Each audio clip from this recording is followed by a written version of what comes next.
어느 교회에서 식사당번을 맡은 집사님들이 점심 식사를 준비하고 있었습니다. 근데 그날 메뉴가 이제 된장국이었어요. 그래서 한 집사님이 이 된장국을 한 숟갈 이제 맛을 딱 보시고 나서는요, 이렇게 말했습니다. 아우, 요즘 된장국 왜 이렇게 맛이 없는지 모르겠어요. 우리 집 된장은 전라도에서 직접 받아서 써서 정말 맛있는데 라고 한마디를 합니다. 그러자 그 말을 듣고 있었던 옆에 한 집사님이 조용히 이렇게 말해요. 집사님, 그거 집사님이 가져오신 된장이에요 라고. 순간 정적이 흐르고 된장국이 맛없다고 비판한 집사님의 얼굴이 밝아졌습니다. 그래서 이후로요, 이 교회에서 이 집사님의 별명이 된장 비평가가 되었다고 합니다. 왜 이 말씀을 드리냐면, 우리는 살면서 거의 모든 일에 그리고 사람에 대하여서 비판을 합니다. 다른 사람을 판단하고 비판하는 일이 거북하고 부자연스러운 게 아니라 우리에게 너무나도 자연스럽습니다. 그래서 오늘은요, 다른 사람을 판단하고 비판하는 것에 대하여서 오늘 본문의 말씀을 통해서 함께 좀 살펴보고, 좀 우리 자신 한번 돌아보고, 또 말씀 앞에 우리가 좀 올바른 모습으로 설 수 있게 되기를 기도합니다. 그런 마음으로 함께 말씀을 나누겠습니다. 자, 오늘 본문이 로마서 2장입니다. 근데 이 로마서 2장은 하나님을 잘 믿는다고는 생각하지만 마음으로는 예수 그리스도의 복음을 거부하는 유대인들을 향해서 썼습니다. 그러다 보니까 사도 바울이 유대인들의 문제점을 정말 신랄하게 지적을 해요. 그런데 수없이 열거되는 유대인들의 그 많은 문제점들 가운데 가장 먼저 바울이 지적하고 있는 것이 뭐냐면 1절입니다. 그러므로 남을 판단하는 사람아, 누구를 막론하고 내가 핑계하지 못할 것은 남을 판단하는 것으로 내가 너를 정죄함이니 판단하는 내가 같은 일을 행함이니라. 가장 먼저 지적한 것이 뭐냐면 남을 판단하는 태도입니다. 그러니까 유대인들이 가지고 있었던 문제들이 정말 많았는데 왜 사도 바울은 남을 판단하고 비판하는 태도를 가장 먼저 지적을 했을까요? 그 이유가 있습니다. 로마서 14장 10절을 보면요, 이렇게 말씀합니다. 우리 다 같이 한번 읽어보겠습니다. 내가 어찌하여 내 형제를 비판하느냐? 어찌하여 내 형제를 업신여기느냐? 우리가 다 하나님의 심판대 앞에 서리라. 그러니까 하나님은 우리가 다른 사람을 판단하고 비판하는 일들을 이렇게 말씀하실 만큼 정말 심각하게 여기고 계시기 때문입니다. 2절에서도 이렇게 말씀하고 있습니다. 이런 일을 행하는 자에게 하나님의 심판이 진리대로 되는 줄 우리가 아노라. 그러니까 다른 사람을 비판하고 판단하는 일을 하는 사람에게 하나님의 심판이 진리대로 마땅이라는 뜻이에요. 마땅히 임한다라고 말씀하고 있고요. 3절에서는 또 이어서 또 이렇게 말씀합니다.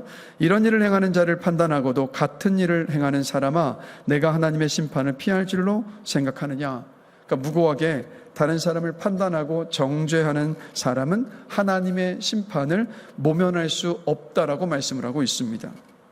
그래서 하나님께서 이렇게 다른 사람을 판단하고 정죄하는 사람에게 피할 수 없는 심판으로 대하시는 이유가 있습니다. 뭐냐면 성경을 어느 곳곳을 다 뒤져봐도 사람을 가리켜서 심판자라고 기록된 것이 단 한 곳도 없습니다.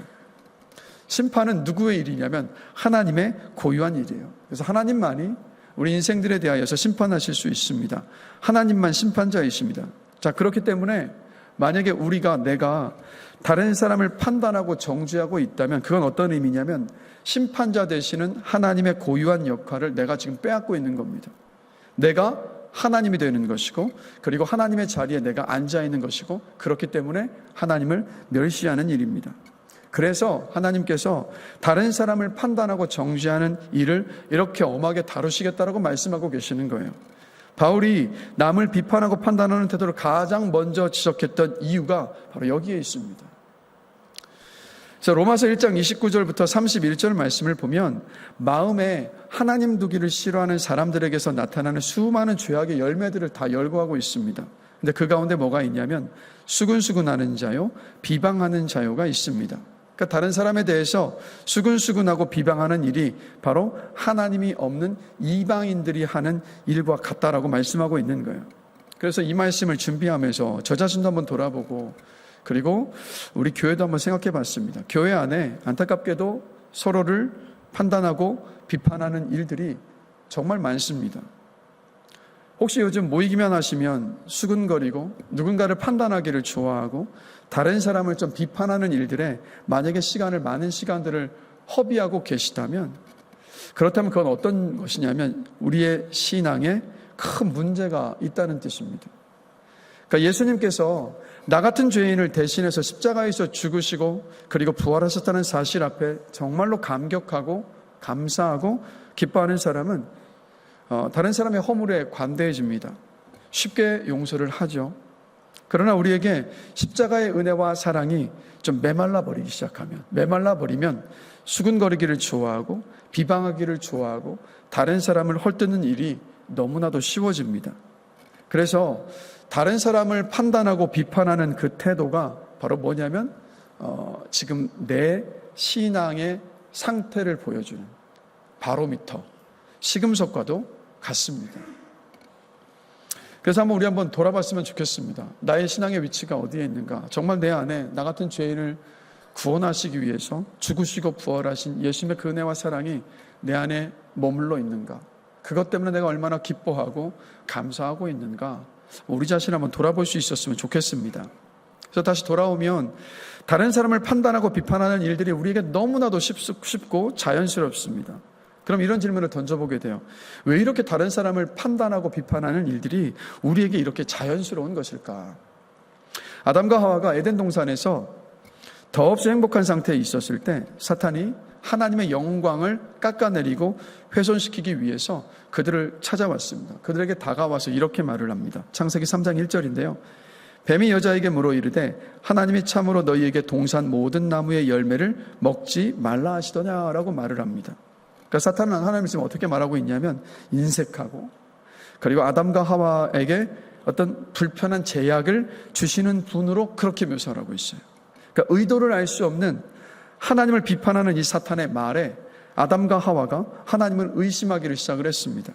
그러자 사탄은 캐치했죠. 하나님을 이 아담과 하와가 의심을 하고 있구나. 그래서 이제 정말 중요한 말을 던집니다. 사탄은 선악과를 따먹어도 너희가 결코 죽지 아니하리라 라고 선언을 해버려요. 그러니까 이 말은 어떤 뜻입니까? 하나님은 사람을 구속하려고 하고 시기심이 많아서 아담과 하와가 하나님처럼 되는 것을 싫어하시기 때문에 선악과를 먹지 말라고 하신 것이고, 사랑이 없는 거짓말쟁이다라고 사탄이 지금 하나님을 비방하고 비판했던 거였습니다. 자, 그런데 사탄이 이렇게 하나님을 비판했지만 정말 하나님은 어떤 분이십니까? 민수기 23장 19절입니다. 우리 같이 한 목소리 한번 읽어보겠습니다. 하나님은 사람이 아니시니 거짓말을 하지 않으시고, 또 이어서 요한일서 1장 5절 말씀 함께 읽겠습니다.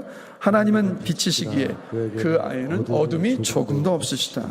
그러니까 하나님의 성품에는 비판을 받으실 만한 그 어떠한 작은 티끌과도 같은 결점도 없으십니다. 그런데 아이러니하죠. 인류 역사상 처음으로 비판을 받으셨던 분이 누구냐면 유일하게 비판을 받을 만한 어떤 흠도 없으셨던 우리 하나님께서 비판을 받으셨습니다.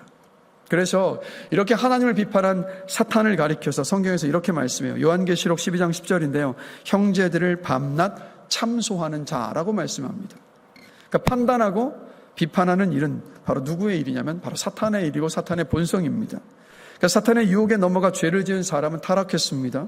사람을 비판하고 판단하는 그 태도는 바로 뭐냐면 죄성을 가진 사람, 바로 저와 여러분들의 본성이라는 거죠. 그래서 사탄의 참수하는 본성에 동참하는 일이 뭐냐면 다른 사람을 판단하고 비판하는 일이 됩니다. 그래서 우리 모두는요, 죄인이죠. 용서받은 죄인이죠. 용서받은 죄인이지만 여전히 우리 안에는 자기중심적이고 죄에 기울어진 성향을 가지고 있기 때문에 그래서 쉽게 다른 사람을 비판하고 판단을 합니다. 이게 우리의 모습이고 우리의 실존이고 우리의 현실이죠. 그런데 여러분, 여기에서 한 가지 여러분 오해를 하시면 안 됩니다. 뭐냐면 오늘 이 본문의 말씀이 판단하고 비판하는 것 그 자체를 지적하고 있는 말씀이 아니거든요. 이사야 56장 10절을 보실까요? 우리 같이 한 목소리 한번 읽어보겠습니다. 이스라엘 파수꾼들은 맹인이요 다 무지하며 벙어리 개들이라. 짖지 못하며 다 꿈꾸는 자들이요 누워있는 자들이요 잠자기를 좋아하는 자들이니. 자, 이 말씀이 어떤 말씀이냐면 이스라엘 백성들이 죄를 짓고 타락하고 변질되어 가고 우상을 섬기고 하나님에게서 멀어져 가고 있음에도 불구하고 그들을 이끌어야 할 지도자들의 눈이 어두워져서 그것을 꾸짖지 못하고 비판하지 않는 것을 들어서 뭐라고 말씀하고 있냐면 벙어리 개라고 질책을 하고 있는 말씀입니다. 한마디로 이 말씀은 어떤 말씀이냐면 비판하지 않는 것을 신랄하게 질책하고 있는 하나님의 말씀입니다. 그래서 저는 구약성경의 선지서를 보시면 곳곳에서 비판하지 않는 것을 두고 신랄하게 꾸짖고 있습니다. 그리고 사실 오늘 본문의 말씀도 보신다면 이 말씀은 어떤 말씀이냐면 변질된 유대인 그리스도인들을 사도 바울이 신랄하게 비판하는 말씀입니다. 자, 그렇기 때문에 비판 자체를 금해야 한다는 말씀이 아니라 비판하는 것 자체가 잘못된 것이 아니라 잘못된 비판이 문제라는 것을 말씀하고 있는 겁니다. 그래서 비판을 사전에서 찾아보니까 사전적인 정의가 이렇습니다. 사물의 옳고 그름을 판단하여 밝히거나 잘못된 점을 지적하는 것. 이게 바로 비판이에요. 자, 그렇다면 이 사전적인 정의대로라고 한다면 비판은 우리에게 정말 필요합니다. 그러니까 건강한 교회일수록 건강한 교회를 지향하고 꿈꾸는 성도들이라고 한다면 건강한 비판이 교회에도 우리 각자에게도 필요합니다. 우리 모두는 연약한 존재들이기 때문에 건강한 비판을 통해서 계속해서 성장해 가야 되고 우리의 잘못이 무엇인가를 알아야 하고 알았다면 회개하고 돌이킬 수 있어야 하고 바른 길로 가야만 합니다. 그렇기 때문에 잘못된 비판이 아니라 건강한 비판이라는 것은 우리 모두에게 너무나도 필요합니다. 그럼 우리가 한평생 올바른 길로만 갈 수 있겠습니까? 우리가 평생 정말 천사 같은 좋은 생각만 하면서 남들을 대할 수 있겠습니까? 우리가 항상 선한 마음을 품으면서 그렇게 살 수 있겠습니까? 우리 모두는 그렇게 살 수가 없습니다. 우리는 모두 때로 실족하고요. 넘어지고 죄를 짓고 곁길로 갑니다. 그렇기 때문에 사물의 옳고 그름을 판단하고 밝히거나 잘못을 지적해주는 건강한 비판이 우리에게 필요하고 그러한 건강한 비판을 우리에게 해줄 수 있는 그러한 비판자가 우리에게 있어야 돼요. 만약에 잘못된 비판이 아니라 건강한 비판을 하는 좋은 비판자가 우리 곁에 있다면, 여러분 곁에 있다면 그것은요 정말 복된 일입니다. 하나님께서 그 사람을 통해서 나의 삶을 바로잡아 주시고 올바른 길로 가도록 이끌고 주고 계시는 것이기 때문에. 그래서 여러분에게 한번 생각해 보시면서 정말 나에게 건강한 비판을 해주는 사람이 내 곁에 있다면 그 사람을 내 곁에 주신 것으로 감사할 수 있게 되기를 간절히 축원합니다. 복 중에 복이죠. 자, 그렇다면 제가 한번 생각해 보고 싶은 이겁니다. 무엇이 잘못된 비판이고 무엇이 건강한 비판인가? 잘못된 비판이 무엇인지를 알고 건강한 비판이 무엇인지를 안다면 잘못된 비판을 해왔던 우리 어떤 삶의 태도와 반응들을 버리고 건강한 비판을 하는 자세로 품고 가면 되니까요. 그럼 먼저 어떤 것이 잘못된 비판인가 생각해 보겠습니다. 첫 번째입니다. 같이 한번 읽어보겠습니다. 교만이나 우월감으로 하는 비판입니다. 이게 잘못된 비판이에요. 오늘 본문 1절에 판단하다라는 헬라어 단어는 정죄하다, 심판하다는 뜻의 법정의 용어입니다. 법적인 용어예요. 그러니까 어떤 의미를 담고 있냐면 자기는 재판관의 자리에 앉고 상대방은 죄인의 자리에 앉히고 난 다음에 행하는 비판이라는 의미가 담겨 있습니다. 그러니까 당시 유대인들은요 하나님께 택함받은 거룩한 백성이라는 그 선민의식이 너무나도 강했습니다. 그러다 보니까 선택받은 민족이라 여겼던 자기 민족 유대인들 외에는 나머지 모든 이방인들은요 이들의 기준으로 봤을 때 사람도 아니었습니다. 그러니까 어느 정도로 말을 했냐면 유대인들은 당시에 이방인들을 가리켜서 하나님께서 지옥의 불쏘시개로 쓰시기 위해서 만들었다라고까지 말할 정도였어요. 그러니까 이런 말도 안 되는 그들이 가지고 있었던 교만과 우월감에 사로잡혀서 하는 그 비판이 잘못된 비판이라는 겁니다. 가만히 돌아보면 오늘날 정말 아프지만 교회 안에도 이렇게 교만하고 우월의식에 사로잡힌 비판이 참 많습니다. 교회 안에서 잘못된 비판이 많이 일어나는 이유죠. 예를 들면 이런 일들이 있잖아요. 신앙생활을 오래 한 성도가 새로운 성도가 기도하는 모습을 보면서 찬양하는 태도를 은근히 무시하면서 저분은 신앙생활이 짧아서 그래. 그래서 기도하는 법을 모르네. 하고 막 비판을 합니다. 아니면 예배 드리는 모습을 보면서 아니 저분은 예배 드릴 때 왜 저런 모습으로 예배를 드리고 있는 거야? 은혜가 없는 거지. 아이 뭘 저렇게 유난을 떨면서 봉사하고 섬기는 거야 하면서 우리 교회 안에서도 많은 비판이 있습니다.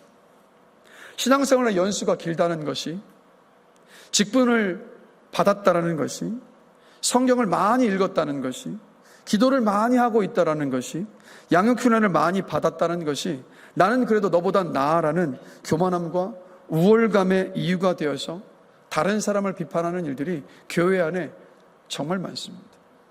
오늘 이렇게 말씀을 전하는 저 자신도 한번 돌아보면 목회자이기 때문에 나는 낫다, 나는 우월하다, 나는 말씀을 더 많이 준비하고 알고 있다, 나는 그래도 당신들보다 기도를 많이 한다, 이런 정말 교만하고 우월한 마음을 가지고요, 죄송합니다, 여러분들 마음으로 판단했었던 일들이, 비판했었던 일들이 저에게도 정말 많거든요. 이 말씀을 준비하면서 저 자신을 정말 깊이 돌아보게 돼요. 너는 도대체 뭔데 그렇게 비판을 하고 있었느냐. 근데 여러분, 더 두려운 건 뭐냐면 교만과 우월감을 가지고 하는 비판이 얼마나 무서우냐. 자, 로마서 14장 10절에서 이렇게 말씀하고 있습니다. 네가 어찌하여 너의 형제를 비판하느냐, 어찌하여 네 형제를 업신 여기느냐, 우리가 다 하나님의 심판대 앞에 서리라. 무슨 말입니까? 우리 모두는 예외 없이 하나님의 심판대 앞에 서야 할 죄인들이잖아요. 그렇기 때문에 우리가 누가 누구를 그렇게 비판을 할 수 있겠습니까? 그래서 교만함과 우월한 마음에서 나오는 이 비판이 잘못된 비판이라는 거죠. 두 번째입니다. 어떤 것이 잘못된 비판인가? 같이 읽겠습니다. 자기 자신에게 적용하지 않는 비판입니다. 자, 1절을 다시 한번 읽어보겠습니다. 그러므로 남을 판단하는 사람아, 누구를 막론하고 내가 핑계하지 못할 것은 남을 판단하는 것으로 내가 너를 정죄함이니 판단하는 내가 같은 일을 행함이니라. 자, 3절도 같이 한번 읽어보겠습니다. 이런 일을 행하는 자를 판단하고도 같은 일을 행하는 사람아, 내가 하나님의 심판을 피할 줄로 생각하느냐. 자, 두 말씀 모두 같은 것을 말씀하고 있죠. 뭐냐면 다른 사람의 잘못을 정확히 알고 지적하고 비판을 하면서 정작 비판하는 자신도 똑같은 잘못을 저지른 모습을 말하고 있습니다.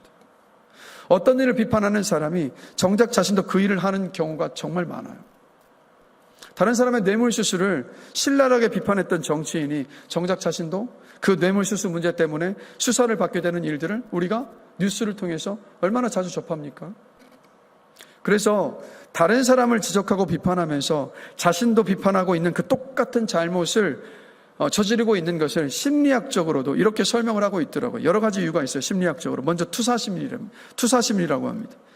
투사심리는 뭐냐면 자신의 결점이나 잘못을 직면하는 것이 불편해서 무의식적으로 다른 사람을 비판하면서 스스로 심리적인 안정감을 얻으려고 그렇게 비판을 한다는 겁니다. 이게 바로 투사심리. 두 번째는 뭐냐면 자기정당화라고 합니다.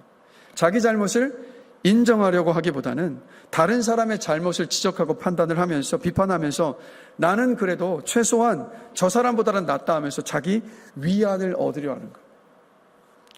그리고 세 번째가 자기 맹목. 이게 뭐냐면 여러분, 우리는 가만히 돌아보면 나 자신에게는 관대하고 다른 사람에게는 어떻습니까? 엄격하죠. 사실 나에게 관대하면 다른 사람에게도 관대해야 되고, 나에게 엄격하다면 똑같이 다른 사람에게도 엄격하거나 아니면 다른 사람에게 관대해야 하는데 우리는 반대인 경우가 정말 많습니다. 그래서 이런 말이 있지 않습니까? 내가 하면 로맨스고 남이 하면 불륜이다. 내로남불이잖아요. 이게 바로 자기 맹목을 표현하는 단어죠. 그 다음에 경험 기반의 과민 반응에서 비판이 나온다고도 합니다. 그러니까 그 일이 얼마나 나쁜 일인지를 내가 몸소 경험을 했기 때문에 그래서 다른 사람에게도 그것이 보일 때 과도하게 그것을 비판하게 된다는 겁니다. 그리고 마지막으로 자기 이미지 관리. 겉으로 도덕적이고 책임감 있고 깨끗한 사람처럼 보이고 싶어서 자신이 실제로 하고 있지만 그 일들을 애써 부정하고 다른 사람을 비판을 하면서 자기 이미지를 관리하기 위해서 다른 사람을 비판한다는 겁니다. 그래서 말씀 준비하면서요, 이 비판하는 심리의 이 5가지를 한번 보면서 저 자신에게 한번 적용을 해봤거든요. 그러면 이 5가지 이후에 저도 자유로울 수가 없더라고요. 목사이기 때문에 오히려 더 거룩한 척, 더 올바른 척, 더 깨끗한 척 그렇게 저를 포장을 하고 비판을 했었던 경우들이 많았음을 인정하지 않을 수가 없더라고요. 자, 그러면요, 우리 이런 질문을 던지게 됩니다. 왜 우리는 어떤 일이 정말 잘못됐다는 것을 알고 있고 그리고 지적을 하고 비판을 하면서도 왜 내가 똑같은 일을 저지르고 있는 것일까요? 그 이유는요, 그 비판의 잣대를 다른 사람에게만 적용을 하고 나 자신에게는 적용하지 않기 때문입니다. 그래서 이런 말이 있습니다. 타인의 결점을 눈으로 똑똑히 볼 수 있는 것은 바로 우리들 자신에게도 그런 결점이 있기 때문이다. 그 결점이 정말 나에게 없다면, 그것이 무엇인지를 내가 모른다면 상대방의 결점이 내 눈에 보일 수가 없습니다. 그렇기 때문에 우리가 정말 누군가를 비판할 때는 항상 먼저 그 비판을 그 사람에게 적용하기 전에 누구에게 해야 되냐면 바로 나 자신에게 먼저 적용해야 돼요.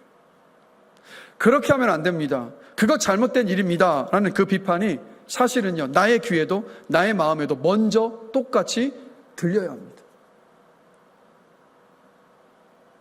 이렇게 자기 자신에게 적용하지 않고 다른 사람을 향한 비판이 위험하죠. 왜 위험하냐면 회개할 기회를 놓치기 때문입니다. 나에게 비판의 잣대를 적용하지 않은 채 나는 그 잘못을 저지르고 있으면서도 다른 사람을 비판하고 있어요. 그러면 나는 올바른 자고 착각합니다. 나도 그 죄를 짓고 있는 그 회개할 기회를 놓쳐버리는 거예요. 그럼 어떻게 됩니까? 하나님은 우리가 죄를 지을 때 일단 그냥 내버려 두시거든요. 내버려 두시다가 나중에는요, 말로도 할 수 없는 비극의 자리에 빠지고 맙니다. 정말 초라해지고 정말 비참해지고 정말 아픈 자리까지 가게 됩니다. 로마서 2장에 나왔었던 유대인들이 그랬습니다. 이들은 로마서 1장에 나오는 하나님을 알지 못하는 이방인들의 타락과 죄를 보면서 그렇게 욕하며 비판을 했습니다. 그러나 정작 자기 자신들에게는 적용을 하고 있지 않았던 것이었어요. 여러분, 하나님은요, 성경을 보시면 성경은 좋고 아름다운 이야기만 기록되어 있지 않습니다. 성경에는 정말 끔찍한 사건들, 어떻게 이런 일들을 기록할 수 있지 싶은 어떤 그런 사건들도 많이 기록되어 있는데, 그 중에 대표적인 게 뭡니까? 하나님의 성경에 다윗이 남편이 있는 여자를 보면서 임신을 시키고 그것도 모자라서 그 여인의 남편을 죽게 했던 일을 그냥 간략하게 기록해 놓으신 것이 아니라 정말 상세하게 기록해 놓으셨습니다. 그럼 여러분, 하나님은 이런 일을 왜 기록해 놓으셨을까요? 우리가 다윗이 남편 있는 여인과 동침을 하고 그 남편을 죽이는 그 이야기를 성경을 통해서 읽으면서 우리는 어떻게 적용해야 될까요? 야, 어떻게 이런 일을 저지를 수 있지? 다윗 진짜 죽일 놈이구나. 어떻게 이런 사람이 한 나라의 왕일 수 있지? 이렇게 적용해야 되는 겁니까? 하나님은 그러라고 이 말씀을 기록해 주신 것이 아니에요. 하나님이 다윗의 죄를 기록하신 목적은 뭐냐면 다윗을 욕하라고 하신 것이 아닙니다. 그 사건을 보면서, 그 사건을 통해서 하나님은 내가 다윗과 같은 우를 범하지 않으려면 어떻게 하나님을 의지해야 되는지, 그 사건을 통해서 나에게 주시는 경고가 무엇인가, 그것을 알게 하시기 위해서 이런 정말 추악하고 끔찍한 사건들도 상세하게 기록해 놓으셨던 겁니다. 우리가 비판하기를 좋아하면서 그 비판의 잣대를 나 자신에게는 돌리지 않는 어리석은 일을 범하지 않게 되기를 정말 간절히 기도합니다. 누군가를 정말 비판한 일이 있을 때 그 안에 담겨있는 하나님의 그 경고와 그 메시지를요, 나에게 먼저 적용하는 우리 성숙한 그리스도인이 될 수 있었으면 좋겠습니다. 그리고 정말 자기 반성이라는 그 시간을 통과하지 않았다면 아무리 비판하고 싶은 일이 있다 할지라도 차라리 그 비판을 멈추고 그 사람을 위해서 좀 기도해 줄 수 있는 저와 여러분이 되기를 주님의 이름으로 간절히 축원합니다. 그러니까 잘못된 비판은 뭡니까? 교만과 우월감으로 하는 비판, 자기 자신에게는 적용하지 않는 비판이 바로 잘못된 비판입니다. 자, 그렇다면 이번에는 건강한 비판이 무엇인가를 생각해 보겠습니다. 첫 번째입니다. 같이 한 목소리 한번 읽어보겠습니다. 건강한 비판, 긍휼한 마음으로 하는 비판. 그러니까 건강한 비판은 뭐냐면 긍휼한 마음으로 하는 비판입니다. 이 땅에 예수님께서 계실 때 병을 고쳐주시고 귀신을 쫓아내시는 이적을 베푸실 때마다 공통적으로 나오는 표현이 있습니다. 불쌍히 여기사. 그러니까 예수님이 병 고쳐주시고 귀신도 쫓아내주신 모든 기적의 동기는 뭐였냐면 그 병과 귀신에 사로잡혀서 고통과 아픔 가운데 있었던 그 사람들을 불쌍히 여기시는 마음이었어요. 또 예수님께서 십자가에서 예수님을 욕하고 예수님을 십자가에 못 박아 죽였었던 많은 사람들을 향하여서 누가복음 23장 34절을 보면 이렇게 예수님께서 그들을 위해서 기도하십니다. 아버지, 저들을 사하여 주시옵소서. 자기들이 하는 것을 알지 못함이니이다. 그 십자가에서 고통 가운데 물과 피를 다 쏟으시면서 죽어가시는 가운데 어떻게 이렇게 기도하실 수 있으셨습니까? 그 이유는 똑같았어요. 그들을 불쌍히 여기셨기 때문에. 우리를 구원하시기 위해서 이 땅에 오신 동기도 뭐였습니까? 우리를 불쌍히 여기셔서 이 땅에 오셨습니다. 그러니까 육체의 병과 귀신 들림, 그리고 죄로 인해 고통받는 인생을 향한 그 긍휼한 마음 때문에 주님이 이 땅에 오셨고, 그래서 병든 자를 고쳐주셨고, 귀신 들린 자에게서 귀신을 내어 쫓아주셨고, 그리고 저와 여러분들 긍휼히 여기는 마음으로 십자가에 달리셔서 내가 받아야 죄의 형벌을 다 받으시고 십자가에서 죽으시고 부활하셨던 겁니다. 바로 긍휼이 복음이신 예수님의 정신이었습니다. 그렇기 때문에 우리가 다른 사람을 비판을 할 때도 우리는 어떻게 해야 되냐면 예수님처럼 긍휼한 마음을 가지고 비판할 수 있어야 합니다. 자, 긍휼을 영어로 보니까 컴패션이더라고요. 컴패션입니다.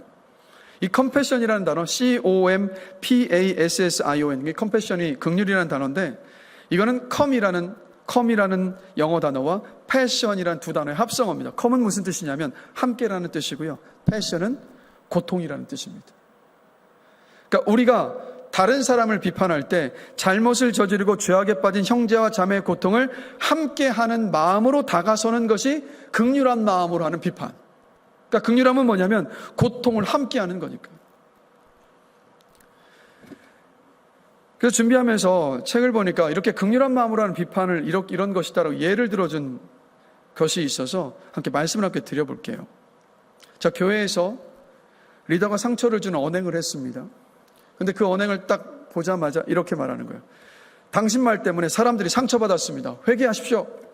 이 말은 건강한 비판이 아니죠. 오히려 그 책에서는 이렇게 말하더라고요. 이런 순간이 왔을 때 집사님의 말씀이 그 열정에서 나왔다는 것을 잘 압니다. 그런데 그 과정에서 몇몇 분이 마음의 상처를 입으신 것 같아서 우리 좀 함께 돌아볼 수 있었으면 좋겠습니다 라고 말할 수 있다면 이게 긍휼한 마음에서 나오는 비판이라고 그렇게 책에서는 이야기하더라고요. 여러분, 결코 이게 쉽지는 않습니다. 그렇죠? 어렵죠. 그러나 우리 안에 긍휼한 마음을 품고 있다면 우리에게서도 그 비판이 긍휼한 마음을 품는 건강한 비판으로 분명히 나올 수 있습니다. 돌아보면 우리가 하는 비판이 긍휼함이 담겨있지 않은 비판인 경우가 정말 많았습니다. 그렇다면 우리가 기도해야 할 제목이 있죠. 그러니까 분당 우리교회 이찬수 목사님의 기도 제목이 이거라고 말씀하시더라고요. 하나님, 사랑하지 않고는 비판하지 않게 해주십시오. 참 어려운 일이지만 사랑하지 않고는 비판하지 않겠습니다라고 우리도요 결단을 하십시다. 그리고 결단만 했다고 우리가 감당할 수 있는 일이 아니니까 우리 안에 계시는 성령의 도움을 구하면서 하나님, 사랑하지 않고서는 비판하지 않게 해주십시오. 제가 결단을 했으니까 제 힘과 의지만으로는 감당이 되질 않으니까 제 안에 계시는 성령님을 통해서 사랑하지 않고는 비판하지 않을 수 있도록 도와달라고 우리 좀 그렇게 기도할 수 있게 되기를 간절히 축원합니다. 다시 한번 말씀드리지만 우리 정말 비판한 일이 있을 때 나 자신, 자기 비판이라는 그 시간을 통과하지 않았다면 차라리 하나님 아버지, 아직 나 자신을 돌아보는 비판이 아니었기에 이것이 정말 비판할 일이 맞지만 잠시 멈추겠노라. 좀 그 은혜를 구할 수 있었으면 좋겠습니다. 우리가 성령의 도움을 구하는 가운데에서 긍휼한 마음으로 건강한 비판을 좀 서로에게 할 수 있는 은혜가 있게 되기를 간절히 기도합니다. 자, 두 번째입니다. 건강한 비판이 뭐냐? 두 번째 같이 한번 읽어보겠습니다. 상대방을 살리는 비판입니다. 자, 여러분 구약 성경의 선지서를 읽어보신 분들은 아실 거예요. 하나님은 하나님을 버리고 우상을 섬기고 온갖 추악한 죄악을 저지르고 있었던 이스라엘 백성들에게 계속해서 선지자를 보내십니다. 그렇게 어떻게 하셨냐면 그들의 잘못과 죄를 신랄하게 비판하셨어요. 더 나아가서 비판으로 끝내셨던 것이 아니라 그 비판들이 뭐라고 말씀하시냐면 너희들 돌아서지 않으면, 돌이키지 않으면 무시무시한 심판이 너희에게 있을 것이라고까지 말씀하십니다. 자, 그런데 비판과 이렇게 신랄한 비판을 하셨고 무시무시한 심판을 하나님께서 경고하셨지만 이 비판과 심판이 끝이 아니었어요. 구약 성경을 보면 비판과 심판 뒤에는 항상 하나님께서 공통적으로 뭐를 말씀하시냐면 내가 너희를 회복시키겠다. 내가 너희를 온전하게 변화시키겠다는 이 말씀을 반복적으로 하고 계십니다. 자, 무슨 말입니까? 하나님의 비판은 비판을 위한 비판이 아니었고 바로 이스라엘 백성들의 회복을 위한 비판이었어요. 그들을 살리기 위한 비판이었습니다. 자, 오늘 본문의 로마서 2장에서도 마찬가지예요. 바울이 유대인들을 신랄하게 비판을 하고 있습니다. 바울이 이렇게 신랄하게 비판을 했던 이유를 2절에서 볼 수 있는데 2절 말씀을 우리 다시 한번 한 목소리 한번 읽어보겠습니다. 이런 일을 행하는 자에게 하나님의 심판이 진리대로 되는 줄 우리가 아노라. 그러니까 바울은 뭐를 봤냐면 자기들이 똑같은 잘못을 저지르고 있으면서 다른 이방인들을 비판하고 있는 유대인들을 이대로 그냥 내버려 두면, 이들이 정말 그들의 잘못과 죄를 인정하고 회개하지 않으면 하나님의 심판을 받을 수밖에 없다는 것을 바울이 알았거든요. 그것을 안 이상 내 동족이니까 그들을 그냥 방치해둘 수 없었습니다. 그들을 살리고자 하는 마음으로 그렇게 바울이 비판을 했던 거예요. 그래서 바울의 이 비판은 뭐냐면 비판을 위한 비판이 아니라, 그들을 죽이기 위한 비판이 아니라, 잘못된 비판이 아니라 그들을 정말 긍휼히 여기면서 그들을 살리고자 하는 그 마음에서 나왔었던 비판이었던 겁니다. 그래서 한번 가만히 한번 돌아보십시오. 우리가 누군가의 비판을 받았을 때가 다들 있지 않습니까? 그러면 사람은요, 영적인 존재이기 때문에 그 사람의 동기를 느낍니다. 그 비판이 비판을 위한 비판이었는지 아니면 나를 정말 긍휼히 여기고 나를 살리기 위한 비판인지 아닌지를 우린 대번에 알아요. 한번 생각해 보십시오. 다들 느끼셨을 거라고요. 다윗이 밧세바와 동침을 하고 밧세바의 아내 우리아를 전쟁터에서 전쟁을 하고 있는데 자기의 그 죄와 잘못을 감추기 위해서 우리아 명령을 내리죠. 요압에게, 군대 장관이었던 요압에게 명령을 내려서 우리아를 공성전이 펼쳐지고 있는 그곳에 성벽 바로 밑으로 배치하라고. 왜 그렇겠습니까? 죽기 좋은 곳이니까. 그러니까 살인 교사를 한 겁니다. 그렇게 내몰아서 죽였어요. 그리고 그 죄를 짓고 나서 1년 동안 다윗은 자신의 죄를 회개하지 않습니다. 근데 그 1년을 지켜보시던 하나님께서 나단 선지자를 다윗에게 보내셨어요. 근데 다윗의 죄를 단도직입적으로 지적하고 비판하신 것이 아니라 비유를 들게 하세요. 어떤 비유였냐면 부자가 가난한 사람의 양새끼 한 마리를 빼앗는 비유를 다윗에게 하게 했습니다. 근데 그 비유의 이야기를 들으면서 다윗이 어떻게 하냐면 그 부자가 누군지 알려달라고. 그 새끼 양 한 마리까지 가난한 사람에서 빼앗아갔던 그 부자가 누구인지 알려주면 내가 그 사람에게 벌을 내리겠다라고 이야기를 합니다. 그때에서야 나단이 뭐라고 말하냐면 다윗이요, 그 부자가 바로 당신입니다. 그 말에 다윗이 어떻게 합니까? 자신의 죄를 인정하고 회개하고 돌이킵니다. 바로 나단은 그냥 비판을 위해서 그 자리에 섰던 것이 아니라 하나님의 마음을 알고 하나님의 마음을 받아서 다윗을 긍휼히 여기는 마음으로, 다윗을 살리고자 하는 마음으로 그렇게 다윗을 비판을 했던 거였어요.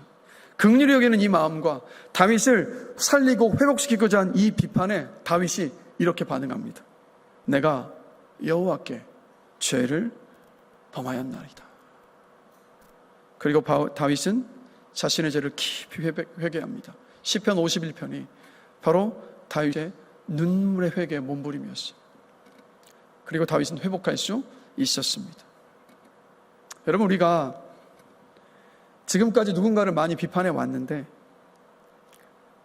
그 사람을 살리고 회복하도록 돕기 위한 비판이 아니라 비판을 위한 비판이었다면 우리 한번 돌아보면서 오늘 우리 회개하십시다.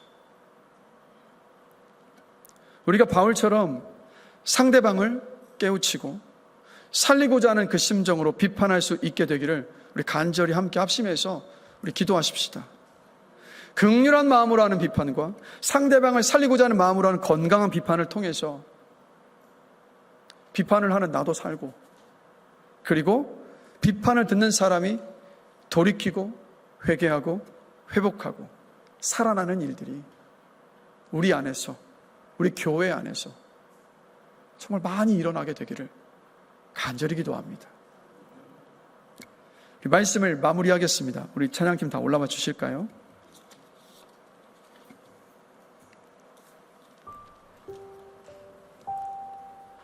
사실 여러분, 오늘 이 메시지는 참 무거운 말씀입니다.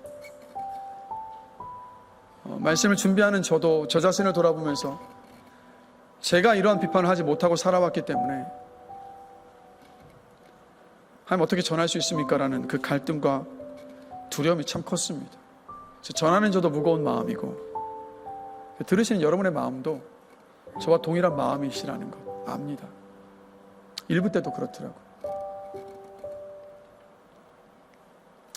그러나 여러분, 하나님께서 말씀하고 계시니까 우리는 이런 질문을 던져야죠.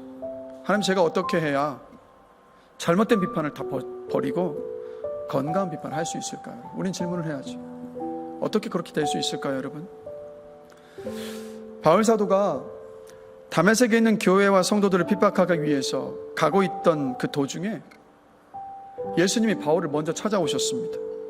그때의 일을 성경이 이렇게 기록하고 있어요. 사도행전 9장 4절과 5절입니다. 땅에 엎드러져 들음에 소리가 있어 이르시되 사울아 사울아 네가 어찌하여 나를 박해하였느냐 하시거늘 대답하되 주여 누구시니까? 이르시되 나는 네가 박해하는 예수라. 바울은 주님을 핍박했는데 주님은 그런 바울을 먼저 찾아오셔서 그를 용서해 주셨습니다. 그를 품으셨어요. 그리고 복음을 전하는 사명까지 맡기셨습니다. 이 주님을 만나고 나서 바울이요 이렇게 고백을 해요. 로마서 3장 9절입니다. 그러면 어떠하냐? 우리는 나으냐? 결코 아니라. 유대인이나 헬라인이나 다 죄 아래에 있다고 우리가 이미 선언하였느니라. 주님을 만나고 나서 바울은 유대인이라는 그 자만함과 우월감, 교만함을 다 내버렸어요. 왜냐하면 주님을 딱 만나고 나니까 나도 똑같은 추악한 죄인이고 나 같은 죄인을 위해서 주님께서 죽으셨음을 깊이 알았기 때문에, 바로 주님이 베풀어 주셨던 그 놀라운 사랑과 은혜 때문에 그 은혜를 알고 나니까, 내가 얼마나 추악한 죄인인지를 알고 나에게 베풀어 주셨던 사랑과 그 은혜가 얼마나 큰지를 알고 나니까 그 사랑과 은혜 속에서 바울은 잘못된 비판을 할 수가 없었던 겁니다. 긍휼히 여기는 마음을 가지고 나를 살리셨던 주님처럼 나도 저 사람을 살리고자 하는 그 마음을 가지고 건강한 비판을 할 수 있었던 거였습니다. 돌아보십시다. 우리가 날카로운 비판자가 되는 이유, 다른 데 있지 않습니다. 주님의 사랑이 우리 안에 메말라 있기 때문에, 우리 안에 울분과 분노가 많기 때문에, 그렇기 때문에 우리가 가장 먼저 구해야 될 것은 뭐냐면 주님께 은혜를 구하고 그 사랑을 구하는 것, 주님의 마음을 구하는 것. 주님의 사랑이 부어지고 긍휼히 여겨주시는 그 주님의 마음이 우리의 마음이 될 때, 그 마음이 우리 가운데 임할 때, 잘못된 비판자로 다른 사람을 비판하며 그를 무너뜨리고 나 자신도 회개하지 못한 채 주님의 심판대로 가는 인생이 아니라 긍휼히 여기는 마음과 상대방을 살리기 위한 그 마음으로 비판하는 건강한 비판자로 우리가 새로워질 수 있습니다. 변화될 수 있습니다. 그런 은혜가 오늘 주의 말씀을 붙잡고 기도하면서, 그리고 예수님의 그 사랑과 은혜가 나에게 충만히 부어지기를 기도하는 가운데에서 우리 가운데 일어나게 되기를 주님의 이름으로 간절히 기도합니다. 우리 자신을 정직하게 직면해 보면서 또 들었던 말씀을 좀 기억하시고 품으시면서 이제 고백하면서 찬양하기를 원합니다. 가사를 좀 깊이 묵상하시면서 찬양하겠습니다.